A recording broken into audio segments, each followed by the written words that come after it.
Hi there, in this video I'm going to share 5 mistakes that I made when I started as a bird photographer.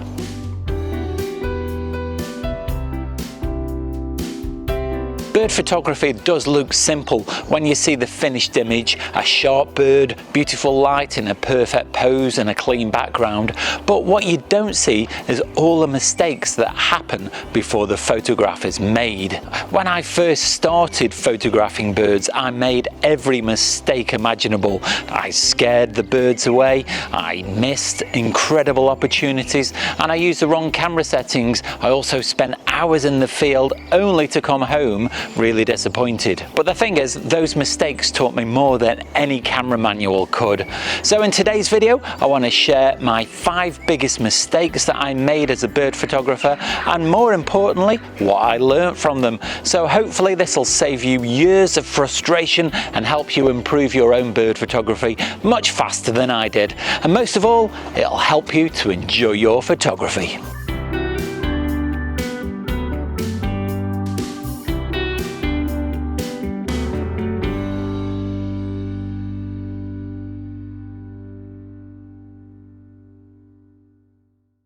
When I first became interested in bird photography, I was convinced that my biggest problem was my equipment. So I'd spend hours watching YouTube videos, reading magazines where photographers would discuss the latest camera lenses, and I genuinely believed that if I just bought a longer lens or a newer camera body, then my photographs would suddenly improve. But of course, the reality was very different. I'd buy new gear, I'd go out into the field and come home with photographs that looked remarkably similar to the ones I'd taken before. The problem wasn't the camera, the problem was me. I wasn't paying attention to light, I wasn't understanding bird behavior, I wasn't positioning myself properly, and I certainly wasn't being patient enough. What eventually changed wasn't new equipment, it was learning how birds behave. And so I started studying feeding patterns, territorial behavior, favourite perches and flight paths. And once I understood the birds better, my photographs improved dramatically. One big realisation was you need to listen to bird song as well. You often hear birds before you see them.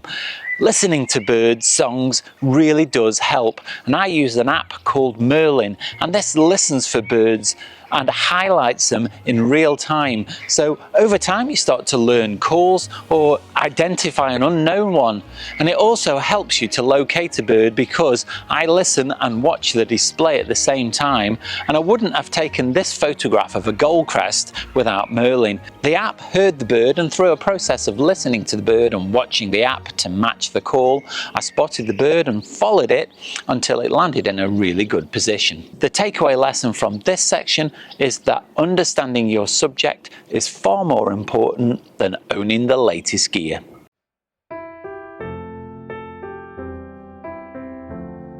Now this next mistake is so obvious, it's actually quite embarrassing now, because what I used to do is when I first spotted a bird, I would just head straight towards it, and what happened? Of course, the bird flew away every single time. What I was doing is treating the bird photography like it was some kind of hunt. I just was trying to get as close to the bird as possible, as quickly as possible, but eventually I realized that this was not what I should be doing. In fact, it was the exact opposite. So my best photographs usually happen when I become part of the environment.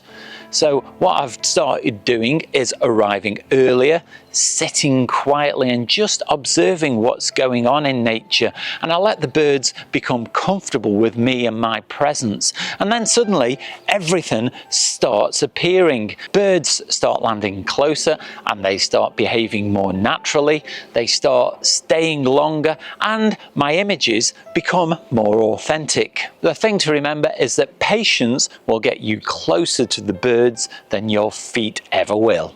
Now I am going to be offering some one-to-one tuition courses, so if you're interested in finding out more about that, then do send me an email. But if you're getting some value out of this content, then you can do me a really big favour by clicking the like, subscribe and the bell notifications, because it really helps me out and it makes sure that you don't miss out on any future photographic content. And when you leave this video, exit via the gift shop, because I've got a Teespring store where I've got lots of merchandise available.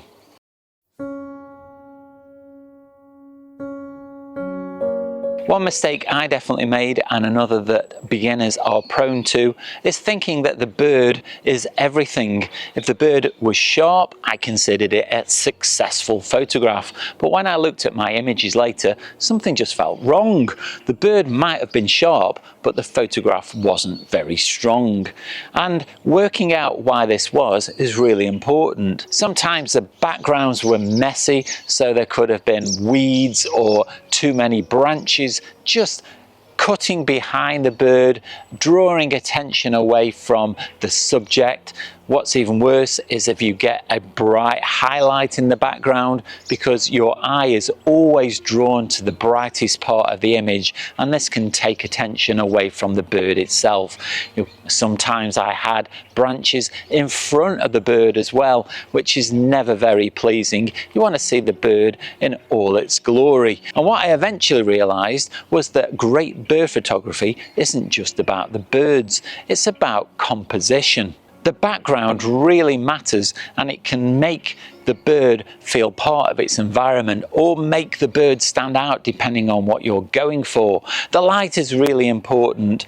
Too harsh and the bird will have bright highlights and dark shadows, and it will be very difficult to photograph.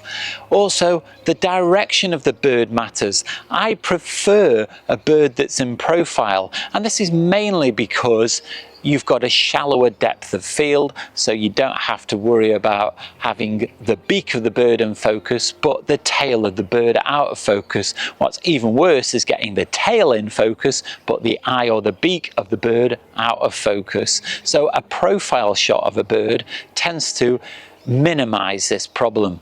The space around the bird matters. Sometimes people want to crop in very, very close, and the frame can feel very claustrophobic, so I often like to think of giving the bird a little bit of breathing space so there is enough space around the bird so it doesn't feel too tight.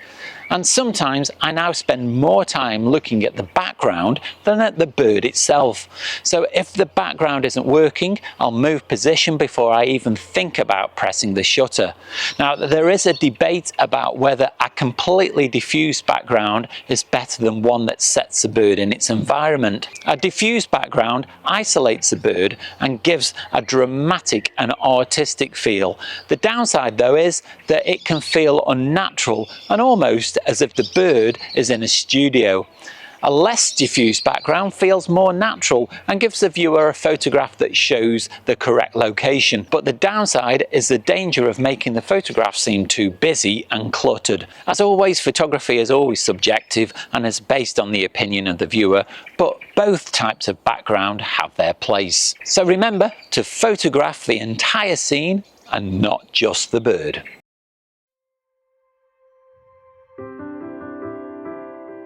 Now, I've lost count of how many photographs I've lost because I was obsessed with keeping my ISO low. Many photographers are taught that low ISOs equal better image quality, and to a large extent that is true, but not if your shutter speed is too slow. I came home with loads of soft images because I was shooting at shutter speeds that simply weren't fast enough. Birds do move constantly. Even when they appear still, they're rarely completely motionless. Today, I'd much rather accept a little noise from higher ISO than lose sharpness through motion blur. My priorities are now simple, and that is to get a sharp image first. Noise is second. So what I've done is some experimentation to just find out what levels of ISO I'm comfortable with from my camera, and I did make a video on that as well just to show my process, so I'll link that down below. But I also use noise reduction software as well to help remove the noise after I've taken the photograph, and so that takes the worry away from higher ISO settings. Now, the piece of software that I use is DxO Pure Raw, and if you do want some really good noise reduction software, I highly recommend it. And what's even better is you can use my discount code ENJOY15 to get 15% off your purchase. For perch birds, I often want to start around 1/500th of a second, even though sometimes I have taken perch birds at lots lower shutter speeds, but it does require you to have a very stable platform and the birds not to be moving very much. But for birds in flight, then the shutter speed needs to be much faster, at least 1/2000th of a second. Now the exact settings vary, but the principle remains the same.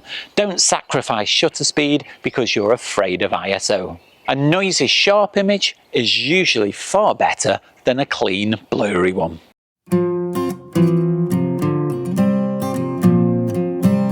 This last one was probably my biggest mistake. I expected immediate success. I'd spend an hour somewhere and wonder why I hadn't captured an award-winning photograph, but bird photography doesn't always work like that. Some of my favourite photographs have taken weeks, months, or even years to achieve. Now this photograph might look like a lucky moment, but behind it were countless visits.